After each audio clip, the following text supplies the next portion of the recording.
안녕하세요. 진화를 믿으세요? 아니면 창조를 믿으세요? 하하, 이 질문. 네, 이 질문 정말 곤란하죠. 마치 어느 한쪽을 선택해야만 하는 그런 시험대 위에 오른 기분이 들게 하니까요. 맞아요. 어떤 분들에게는 이 대답이 신앙의 증거처럼 여겨지고 또 어떤 분들한테는 과학을 외면하는 증거처럼 보이기도 합니다. 네, 그렇죠. 그런데 오늘 저희가 함께 파헤쳐볼 자료들은요. 이 질문 자체가 어쩌면 처음부터 잘못 짜인 판이라고 아주 도발적인 주장을 던지고 있습니다. 흥미롭네요. 진화냐 창조냐가 아니라면 대체 우리는 이 문제를 어떤 눈으로 봐야 할까요? 오늘 그 실마리를 한번 찾아보겠습니다. 네, 많은 분들이 이 주제 앞에서 신앙과 이성 사이에서 길을 잃는 듯한 그런 기분을 느끼시죠. 맞아요. 오늘 우리가 하려는 건 진화론이 과학적으로 맞냐 틀리냐 이걸 따지는 게 아닙니다. 아, 그건 아니군요. 네, 그건 과학자들의 몫이니까요. 대신 저희는 한 걸음 물러서서 만약 과학자들이 말하는 진화가 사실이라면 그리스도인으로서 그걸 신앙 안에서 어떻게 이해할 수 있을까 하는 신학적인 가능성을 탐색해 보려고 합니다. 신학적인 가능성이요? 네, 핵심은 이거예요. 창조는 누가 이 세상을 만들었는지에 대한 믿음의 고백이고 진화는 어떻게 생명이 지금의 모습에 이르렀는지에 대한 과학적 설명이라는 거죠. 아, 이 둘은 서로 다른 차원의 질문에 답하고 있기 때문에 애초에 경쟁 상대가 아닐 수 있다는 겁니다. 누가와 어떻게 질문을 분리해야 한다 이 말씀이시군요. 알겠습니다. 네네. 자료에서도 비슷한 맥락으로 우리가 정말 선택해야 할 질문은 창조냐 진화냐가 아니라 창조냐 아니면 아무런 목적 없는 우연이냐라고 지적하더라고요. 그렇죠. 이렇게 질문을 바꾸니까 관점이 확 달라지는데요. 그리스도인이라면 당연히 창조를 선택할 테니까요. 바로 그겁니다. 그게 우리의 출발점이죠. 네. 일단 하나님께서 창조하셨다는 이 대전제에 동의한다면 그 다음 어떻게의 문제로 넘어갈 수 있는 여지가 생기는 거거든요. 아하. 이 논의를 좀 더 명확하게 하기 위해서 자료에서는 창조의 과정을 세 단계로 나눠서 생각해 보자고 제안해요. 세 단계요? 네. 첫째, 우주의 시작. 둘째, 최초 생명의 발생. 그리고 셋째, 생명의 발전과 종의 다양화. 아, 우주, 생명, 발전. 네. 보통 젊은 지구 창조론은 이 세 가지 모두를 6일 동안 일어난 초자연적인 사건으로 보죠. 그렇죠. 성경에 나온 그대로요. 반면에 과학계의 현재 표준이론은 우주의 시작을 빅뱅으로, 생명의 발전을 진화로 설명합니다. 최초 생명의 발생은 자연 발생 혹은 화학 진화라고 부르고요. 네. 자, 여기서 아주 흥미로운 관점이 등장합니다. 만약 이 모든 과학적 과정들, 즉 빅뱅, 자연 발생, 진화의 배후에 하나님의 설계와 능력이 있었다고 믿는다면 어떨까요? 그 배후에요? 네. 그러면 우리는 이것들을 빅뱅 창조, 자연 발생 창조, 진화 창조라고 부를 수 있게 됩니다. 잠깐만요. 빅뱅 창조, 진화 창조라니요? 네. 많은 분들에게는 그게 좀 모순처럼 들릴 것 같아요. 그럴 수 있죠. 마치 세속적인 과학 이론에다가 창조라는 스티커만 딱 붙이는 그런 느낌이랄까요? 아주 좋은 지적입니다. 실제로 그렇게 비판하는 분들도 많고요. 네. 하지만 여기서 생각해 볼 점은 우리가 하나님의 일하시는 방식을 너무 좁게 생각하고 있지는 않은가 하는 겁니다. 하나님은 왜 꼭 번개를 내리치거나 홍해를 가르는 것처럼 우리가 초자연적이라고 부르는 방식으로만 일하셔야 할까요? 자신이 직접 만드신 자연 법칙, 즉 중력의 법칙이나 유전의 법칙을 통해 일하시는 건 역시 하나님의 주권적인 창조 활동이 될 수 있지 않을까요? 하긴 그것도 하나님이 만드신 거니까요. 그렇죠. 오히려 수십억 년에 걸친 장엄한 과정을 통해 지금의 우주와 생명을 빚어내셨다고 생각하면 하나님의 지혜와 인내가 더 경이롭게 느껴질 수도 있습니다. 하나님의 작업 방식을 우리가 재단할 수 없다 뭐 이런 말씀이시군요. 그 관점은 확실히 생각을 넓혀주네요. 네, 하지만 역시나 가장 큰 산이 남아 있습니다. 바로 창세기 1장입니다. 그렇죠. 창세기. 저녁이 되고 아침이 되니 이는 첫째 날이니라. 너무나 명확하고 구체적이고 순서까지 정해져 있잖아요. 맞아요. 이건 누가 봐도 창조의 방법과 기간에 대한 설명처럼 들리거든요. 이걸 비유라고 하기에는 성경을 너무 자의적으로 해석해서 현대과학에 꿰맞추려는 시도처럼 느껴져서 불편해하는 분들이 많을 것 같아요. 맞습니다. 그 불편함 충분히 이해가 갑니다. 성경 말씀을 그대로 믿어야지 하는 마음은 모든 신앙인에게 아주 중요하니까요. 네, 그럼요. 그런데 여기서 자료가 우리에게 던지는 질문은 이것입니다. 창세기 1장을 기록한 고대 이스라엘 사람들에게 이 본문이 과연 21세기의 과학 교과서처럼 읽혔을까요? 아, 아니면 전혀 다른 목적을 가진 글이었을까요? 목적이 다르다. 네, 창세기 1장의 진짜 핵심 메시지가 창조의 6일, 즉 144시간이 걸렸다는 이 시간 정보일까요? 아니면 온 세상의 주인이 바로 너희가 믿는 여호와 하나님 한 분뿐이다 라는 신앙 고백일까요? 그렇게 질문하시니 당연히 후자의 무게가 실리는 것 같네요. 그렇죠. 당시 고대 근동 사람들은 수많은 신들을 섬겼습니다. 태양신, 달의 신, 바다의 신. 네네. 그런데 창세기 1장은 그 모든 것을 하나님이 만드신 피조물로 격화시켜버립니다. 아, 해와 달과 별들아 너희는 신이 아니야. 하나님이 시간을 알려주려고 만드신 시계일 뿐이야. 바다야 너는 신이 아니라 하나님이 물고기들 놀라고 만드신 어항에 불과해. 이런 선언이 셈이죠. 와, 그렇게 보니까 완전 다르네요. 즉 창세기 1장의 1차적인 목표는 과학적 사실 전달이 아니라 혼돈의 세상 속에서 유일한 창조주이신 하나님의 주권을 선포하는 장엄한 신학시에 가깝다는 겁니다. 신학시라는 표현이 확 와닿네요. 그럼 6일이라는 구조는 그 메시지를 효과적으로 전달하기 위한 일종의 문학적 장치로 볼 수도 있겠군요. 정확합니다. 자료에서도 아주 적절한 비유를 대는데요. 네, 우리가 예수님을 설명할 때 세상 죄를 지고 가는 하나님의 어린 양이라고 하잖아요. 맞아요. 또 버린 돌이 집 무퉁이의 머릿돌이 되었다고도 하고 심지어 광야의 놋뱀에 비유하기도 합니다. 그죠. 그런 표현들이 있죠. 그렇다고 우리가 예수님이 정말 4발 달린 짐승이나 돌멩이라고 믿지는 않죠. 아, 당연하죠. 이런 비유들은 구원이라는 하나의 거대한 사건을 다양한 각도에서 풍성하게 이해하도록 돕는 역할을 합니다. 아, 인류 역사 안에서 수많은 증인들이 목격한 구원 사건조차 이렇게 풍부한 비유로 설명하는데 아무도 본 적 없는 태초의 창조를 시적인 언어와 비유로 표현했다고 보는 게 왜 그렇게 이상한 일일까요? 일리가 있네요. 중요한 건 비유가 거짓이나 가짜를 의미하는 게 아니라는 점입니다. 더 깊은 진실을 담아내는 방식일 수 있다는 거죠. 좋습니다. 창세기를 과학 교과서가 아닌 신학 텍스트로 읽는 관점을 받아들인다고 가정해보죠. 네. 그럼에도 불구하고 진화론을 수용했을 때 구체적으로 부딪히는 신학적 난제들이 여전히 남아 있습니다. 이 문제들을 하나씩 짚어봐야 할 것 같아요. 네. 이제부터가 진짜 어려운 부분이죠.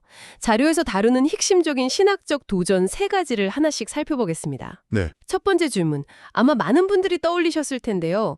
창조는 비유라면서 예수님의 부활은 어떻게 문자 그대로 믿을 수 있는가? 기준이 무엇인가 하는 문제입니다. 네, 바로 그겁니다. 어떤 건 비유고 어떤 건 사실이면 이건 뭐 코에 걸면 코걸이, 귀에 걸면 귀걸이 아니냐는 비판이 나올 수밖에 없죠. 아주 날카로운 질문입니다. 이에 대해 자료는 역사적 특수성이라는 개념으로 답합니다. 역사적 특수성이요? 네. 태초의 창조는 인간의 역사, 즉 시공간이 시작되기 이전의 사건입니다. 목격자도 없고 과학적으로 재현할 수도 없죠. 그렇죠. 하지만 예수님의 부활은 다릅니다. 서기 1세기 로마 제국의 총치 아래에 있던 팔레스타인이라는 구체적인 시공간 안에서 일어난 역사적 사건입니다. 아, 시공간 안에서. 네. 빈 무덤을 목격한 사람들이 있었고 부활하신 예수를 만난 수많은 증인들이 있었으며 그들의 증언이 성경의 기록으로 남아 있습니다. 무엇보다 기독교라는 신앙 공동체 자체가 이 부활 사건에 대한 증언 위에서 시작되었죠. 네네. 이처럼 명확한 역사적 증거의 유무가 우리가 두 사건을 다르게 받아들이는 중요한 기준이 될 수 있다는 겁니다. 시공간 안에서 일어난 역사적 사건이냐 아니냐로 구분하는 건요. 일리가 있네요. 네, 자, 그럼 두 번째 문제로 넘어가 보겠습니다. 이게 사실 더 까다로운데요. 그랬죠. 진화론이 맞다면 아담이 등장하기 수억 년 전부터 이미 지구에는 약육강식과 폭력, 죽음과 고통이 가득했습니다. 그런데 성경은 죄 때문에 죽음이 세상에 들어왔다고 하잖아요. 맞습니다. 하나님이 보시기에 심히 좋았더라고 한 세상이 어떻게 그렇게 잔인할 수 있었을까요? 이 문제는 감정적으로도 신학적으로도 가장 받아들이기 힘든 부분 중 하나입니다. 네, 저도 그래요. 자료는 여기서 2가지 방향으로 생각의 전환을 제안합니다. 첫째, 성경이 말하는 죽음의 본질이 무엇인지 다시 생각해보자는 겁니다. 죽음의 본질. 네. 로마서에서 죄의 싹은 사망이라고 할 때 그 사망이 단순히 심장이 멎는 생물학적 죽음만을 의미할까요? 성경 전체를 보면 죽음은 생명의 근원이신 하나님으로부터의 분리, 즉 관계의 단절이라는 영적인 상태를 의미하는 경우가 훨씬 많습니다. 아, 아담이 선악과를 먹고 바로 육체적으로 죽지 않았지만 하나님을 피해 숨었을 때 그는 이미 영적으로 죽은 상태였던 것처럼요. 그러니까 진화 과정에서의 생물학적 죽음과 죄의 결과로 온 영적인 죽음은 서로 종류가 다른 것이다. 이렇게 보는 거군요. 네. 그렇게 볼 수 있죠. 그리고 두 번째 생각의 전환은 우리가 자연의 약육강식을 보며 악하다, 잔인하다고 느끼는 것이 어쩌면 지극히 인간 중심적인 판단일 수 있다는 겁니다. 인간 중심적인 판단? 네. 사자가 가자를 잡아먹는 것은 사자에게는 생존이고 생태계 전체로 보면 개체수를 조절하고 건강한 유전자를 남기는 순환의 일부죠. 그렇죠. 물론 고통받는 동물의 입장에서 보면 비극이지만 창조주의 더 큰 그림 안에서는 그것이 선한 창조의 일부일 수 있다는 가능성입니다.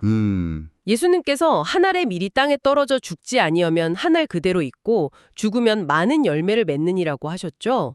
이처럼 한 생명의 죽음이 다른 생명을 풍성하게 하는 과정이 될 수도 있다는 겁니다. 네. 우리가 느끼는 연민과 자연의 현실 사이의 긴장은 여전히 남지만 다른 관점으로 볼 여지는 충분히 있습니다. 죽음의 개념을 재정의하고 자연에 대한 인간의 가치 판단을 유보하는 관점이군요. 쉽지는 않지만 확실히 새로운 시각이네요. 네. 이제 마지막 세 번째, 가장 큰 문제입니다. 바로 아담의 역사성입니다. 네, 아담. 만약 인류가 진화의 과정을 통해 나타났다면 아담이라는 최초의 한 사람은 존재하지 않았을 수도 있잖아요. 그럼 아담으로부터 시작된 원죄 교리는 어떻게 되는 겁니까? 그렇죠. 두 번째 아담이신 예수님과의 신학적 연결고리는 또 어떻게 설명해야 하죠?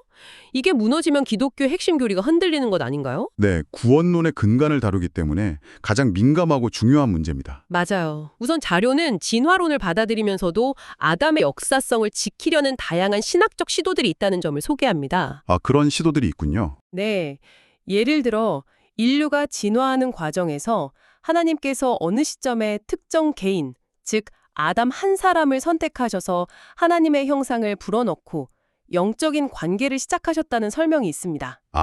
이 경우 아담은 인류의 생물학적 조상이 아니라 하나님과 언약 관계를 맺은 영적 대표로서의 첫사람이 되는 거죠. 인류라는 집단 중에서 대표를 뽑았다는 개념이군요. 그렇습니다. 하지만 자료는 한 걸음 더 나아가서 설령 아담이 역사적 한 개인이 아니라 타락한 인류 전체를 상징하는 대표 이름 혹은 비유적 표현이라 할지라도 기독교의 핵심 진리는 흔들리지 않는다고 주장합니다. 비유적 표현이요? 네, 마치 우리가 창세기의 뱀을 실제 말하는 파충류라기보다 사탄의 유혹을 상징하는 비유로 이해하는 것처럼요. 네. 뱀이 비유라고 해서 유혹이 없었던 게 아닌 것처럼 아담이 비유적 인물이라고 해서 인류의 타락이라는 사건이 없었던 게 아니라는 겁니다. 하지만 아담 한 사람의 죄가 모든 인류에게 전가되었다는 원죄 개념은 어떻게 되는 거죠? 아담이 실제 인물이 아니라면요? 아주 중요한 포인트입니다. 여기서 핵심은 우리 모두가 죄인이며 구원이 필요하다는 실존적 진실입니다. 실존적 진실? 네, 우리가 아담이라는 한 사람 때문에 죄인이 된 것인지 아니면 아담의 이야기가 우리 모두가 하나님 앞에서 죄를 짓고 등을 돌린 현실을 대표적으로 보여주는 것인지 생각해 볼 수 있습니다. 어느 쪽으로 해석하든 나라는 존재가 하나님 앞에서 죄인이고 내 힘으로는 그 문제를 해결할 수 없어서 예수 그리스도의 구원이 절실히 필요하다는 결론에는 아무런 차이가 없습니다. 결국 결론은 같다는 거군요. 네. 아담이 역사적 인물이냐 아니냐의 논쟁이 예수님의 십자가가 나를 위한 유일한 구원의 길이라는 사실을 바꾸지는 못한다는 거죠. 오늘 이야기를 정리해보면 창조냐 진화냐라는 양자택일의 질문이 사실은 잘못된 프레임일 수 있다는 것에서 시작했네요. 네, 그랬죠. 진짜 대립은 하나님의 창조냐 목적 없는 우연이냐 사이에 있고 창조를 믿는다면 그 어떻게 방식에 대해서는 하나님이 자연 법칙을 통해서도 일하실 수 있다는 열린 마음을 가질 수 있다는 걸 배웠습니다. 맞습니다. 창세기 해석이나 아담의 문제 같은 어려운 신학적 과제들도 핵심 진리를 붙든다면 충분히 유연하게 생각해 볼 수 있고요. 맞습니다. 때로는 이런 논쟁들이 신앙의 본질보다 더 중요하게 여겨질 때가 있는 것 같아요. 네. 자료의 마지막 문장이 오늘 나눈 이야기의 핵심을 꿰뚫는다고 생각합니다. 어떤 문장인가요? 진화론이 과학적으로 사실이든 아니든 그것과 상관없이 절대로 변하지 않는 사실이 있다. 우리 모두는 죄인이고 우리 모두에게는 예수님의 은혜가 필요하다는 사실이다. 결국 우리의 믿음은 여기에 뿌리내리고 있는 것 아닐까요? 네. 결국 우리가 돌아가야 할 자리가 어디인지를 분명히 알려주는 것 같습니다. 오늘 대화를 마무리하면서 이 질문을 한번 당신에게 던져보고 싶습니다. 네. 자료에서는 우리가 하나님이 꼭 초자연적인 방식, 그러니까 짠! 하고 나타나는 방식으로만 일하실 거라고 기대하는 것이 오히려 하나님의 무한한 작업 방식을 우리 생각의 틀 안에 가두는 것일 수 있다고 지적합니다. 혹시 당신의 삶 속에서 너무나 자연스럽고 일상적으로 일어나고 있어서 미처 하나님의 일하심이라고 생각하지 못했던 순간들은 없었을까요? 우리 눈에는 그저 평범한 자연현상이나 일상의 과정처럼 보이는 그곳에 지금도 일하고 계시는 창조주의 섬세한 손길이 숨어 있을지도 모릅니다. 한 번쯤 생각해 보시면 좋겠습니다.